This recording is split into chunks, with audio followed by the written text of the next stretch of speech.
വിദേശ തൊഴിൽ പരിശീലനത്തിനും തൊഴിലവസരങ്ങൾക്കും Little Flower Engineering Institute Kalamassery. പഠിച്ചാൽ ജോലി ഉറപ്പാണ്. സമാധാനമുണ്ടാകുമെന്ന പ്രത്യാശയിൽ ഇനിയും മിണ്ടാതിരിക്കാൻ സാധിക്കില്ലെന്ന് പ്രഖ്യാപിക്കുകയാണ് ഇറാൻ. തിരിച്ചടിക്കേണ്ടിടത്ത് തിരിച്ചടിക്കണമെന്നും തിരിഞ്ഞോടിയിട്ട് കാര്യമില്ലെന്നുമുള്ള നിലപാടും ആവർത്തിക്കുന്ന ഇറാൻ ആദ്യ അടി അമേരിക്കയുടെ താവളത്തിൽ കയറിയാണ് നൽകിയിരിക്കുന്നത്. ഇറാഖിലെ US കോൺസുലേറ്റിലേക്കാണ് ഇറാൻ ആക്രമണം നടത്തിയിരിക്കുന്നത്. കോൺസുലേറ്റിന് സാരമായ കേടുപാടുകൾ സംഭവിച്ചതായി സ്ഥിരീകരിക്കാത്ത റിപ്പോർട്ടുകൾ പുറത്തു വന്നിട്ടുണ്ട്. എർബിലുള്ള കോൺസുലേറ്റിലേക്കാണ് ഇറാൻ ബോംബിട്ടിരിക്കുന്നത്. 7 തവണ സ്ഫോടനം ഉണ്ടായതായാണ് ഇറാഖ് മാധ്യമങ്ങൾ റിപ്പോർട്ട് ചെയ്യുന്നത്. 4 ഇറാനിയൻ ഡ്രോണുകൾ എർബിലിന് സമീപമുള്ള ഖലീഫാൻ സോറൻ മേഖലകളിൽ ആക്രമണം നടത്തിയതായി ഇറാഖ് പോലീസ് വൃത്തങ്ങൾ അറിയിച്ചിട്ടുണ്ട്.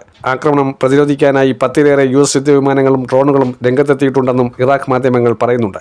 ഇറാഖിലെ ഏറ്റവും വലിയ വാതകപ്പാടമായ ഹോർമോറും ആക്രമിക്കപ്പെട്ടതായിട്ടുള്ള റിപ്പോർട്ടുകൾ ദേശീയ മാധ്യമങ്ങളിൽ പ്രസിദ്ധീകരിച്ചിട്ടുണ്ടെങ്കിലും സ്ഥിരീകരിച്ചിട്ടില്ല. ആക്രമണത്തിന് പിന്നിൽ ഇറാനാണെന്ന് ഇറാഖ് ആരോപിക്കുന്നു. അമേരിക്ക എങ്ങനെയെങ്കിലും യുദ്ധത്തിൽ നിന്ന് രക്ഷപ്പെടാനുള്ള വഴി തേടുകയാണെന്ന് ഇറാൻ തിരിച്ചടിക്കുന്നുണ്ട്.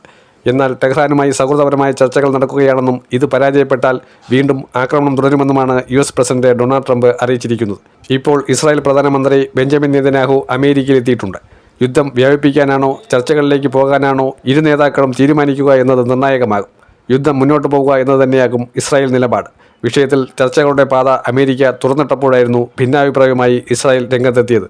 ഇതിനു പിന്നാലെയാണ് നെതന്യാഹു അമേരിക്കയിൽ എത്തിയിരിക്കുന്നത്. അതേസമയം അമേരിക്ക ആക്രമണം തുടരാൻ തീരുമാനിച്ചാൽ ഇസ്രായേൽ കൂടി ഇതിൽ പങ്കാളിയാകുമോ എന്നതും കൂടിക്കാഴ്ചയിൽ നിർണായകമായേക്കും. ഇതിനിടെ സൗദിക്ക് നേരെയുണ്ടായ ഡ്രോൺ ആക്രമണങ്ങളെ ചെറുത്തതായി സൗദി മാധ്യമങ്ങൾ റിപ്പോർട്ട് ചെയ്യുന്നു.